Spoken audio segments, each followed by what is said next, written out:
यहूदी, इस कम्युनिटी का नाम सुनने के बाद आपको सबसे पहली चीज क्या याद आती है?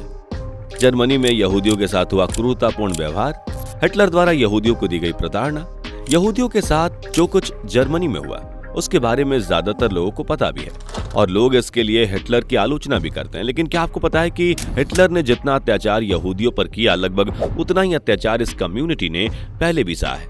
इस कम्युनिटी ने अपने पूरे इतिहास में बहुत अत्याचार सहे। इनफैक्ट यहूदियों के बारे में ये भी कहा जाता है कि इन लोगों को ये श्राप मिला था कि जब तक ये कम्युनिटी दुनिया में रहेगी उसे दुख ही झेलने पड़ेंगे।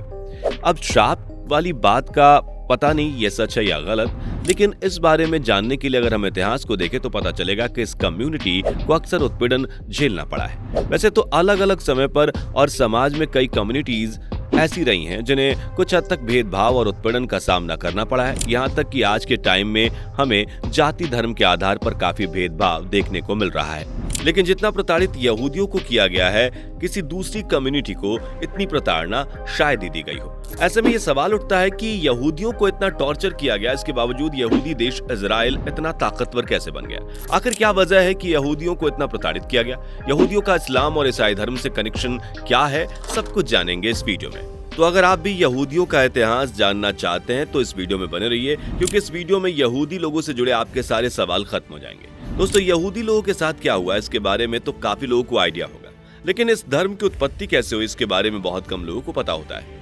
इस धर्म की शुरुआत हजरत इब्राहिम से हुई थी। इब्राहिम के बारे में कुरान और बाइबल दोनों में जिक्र मिलता है। बाइबल में इब्राहिम को अब्राहम कहा गया है और इस्लाम धर्म में उन्हें अल्लाह का नबी यानी कि अल्लाह का पैगंबर बताया गया है। इब्राहिम के पोते का नाम हजरत याकूब था। याकूब को ही हजरत इजराइल भी कहा जाता है। याकूब को ही यहूदी भी कहते हैं। उन्हीं के नाम पर यहूदी धर्म की उत्पत्ति हुई थी। करीब 2000 ईसा पूर्व यहूदी धर्म की शुरुआत हुई थी। अगर यहूदी धर्म के लोगों के पवित्र पूजा स्थल की बात करें तो इस धर्म का पवित्र स्थान है यरूशलेम।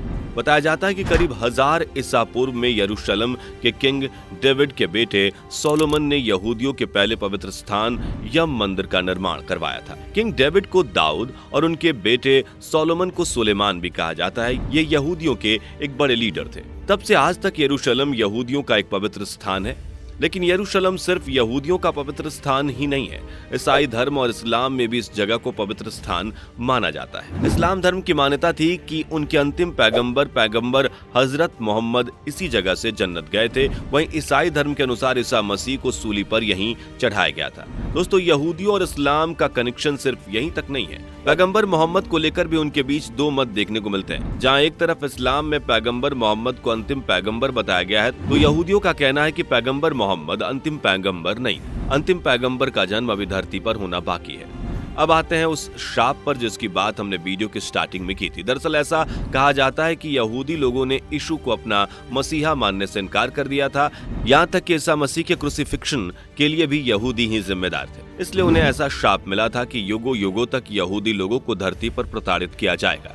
इनफैक्ट यही रीजन भी है कि ईसाई लोग यहूदी लोगों को दुश्मन के तौर पर देखते हैं। लेकिन क्या यहूदी को ऐसा सच में श्राप मिला था? पता नहीं। लेकिन यहूदियों का इतिहास उठाकर देखा जाए तो यहूदियों को मिला ये श्राप सच ही दिखाई पड़ता है। सबसे पहले 1931 बीसी में यहूदी दो कम्युनिटीज में डिवाइड हो गए थे, एक तो इजराइल, दूसरा जुदा। इसके बाद 587 बीसी में बेबीलोनियंस ने यरूशलेम में यहूदियों के पवित्र स्थल को तुड़वा दिया था। हालांकि इसके बाद 516 बीसी में दोबारा इस जगह पर एक नया पवित्र स्थल बना दिया गया। यहूदी लोगों को किसी एक जगह पर सुकून से रहने को कभी नहीं मिला। हेलेनिस्टिक पीरियड से लगातार ये लोग विस्थापित ही हो रहे हैं। इसके बाद जब इजराइल में रोमन्स का राज आया तो रोमन्स एम्पायर ने भी यहूदियों को खूब टॉर्चर किया। बाइजेंटिक पीरियड के समय भी यहूदी एक जगह से दूसरी जगह विस्थापित ही हो रहे थे। पैगंबर मोहम्मद के बाद 632 ईस्वी में जब इस्लाम आधिकारिक रूप से शुरू हुआ तो यहूदी पर होने वाले अत्याचार कुछ कम हुए, लेकिन ये सब सिर्फ कुछ ही समय के लिए था। लेकिन 1099 से 1260 के बीच क्रूसेडर्स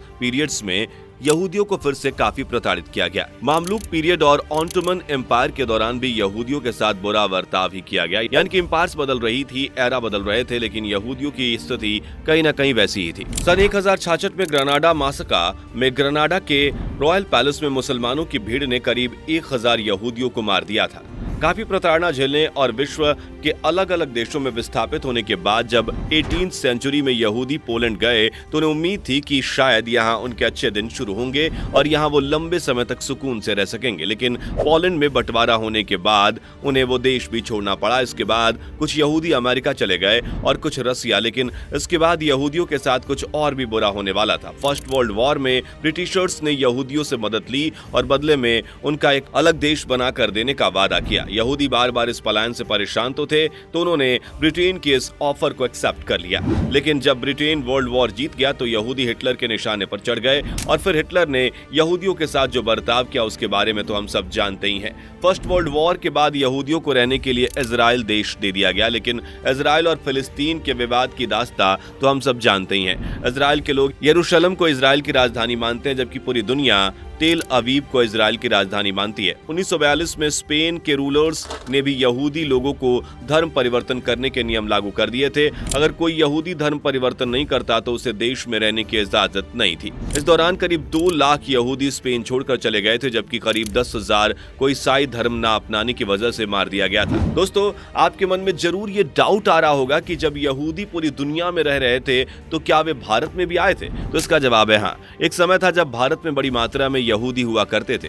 यहूदियों का इतिहास जान रहे हैं तो भारत में उनका इतिहास भी जान लेते हैं। सबसे पहले करीब 2500 साल पहले साउथ इंडिया के कोचीन में यहूदी रहने आए थे। 20वीं सदी में हमारे देश में 70,000 के करीब यहूदी थे। हालांकि अब देश में सिर्फ 5,000 यहूदी हैं, जिनमें से ज्यादातर मुंबई में रहते हैं। यहूदियों ने समय समय पर काफी अत्याचार तो सहे, लेकिन ये लोग काफी स्मार्ट और टैलेंटेड होते हैं। इसका अंदाजा आप इसी बात से लगा लीजिए कि दुनिया की मात्र 0.2% पॉपुलेशन वाली ये कम्युनिटी अब तक 20% नोबेल प्राइज हासिल कर चुके हैं। अल्बर्ट आइंस्टाइन भी यहूदी थे।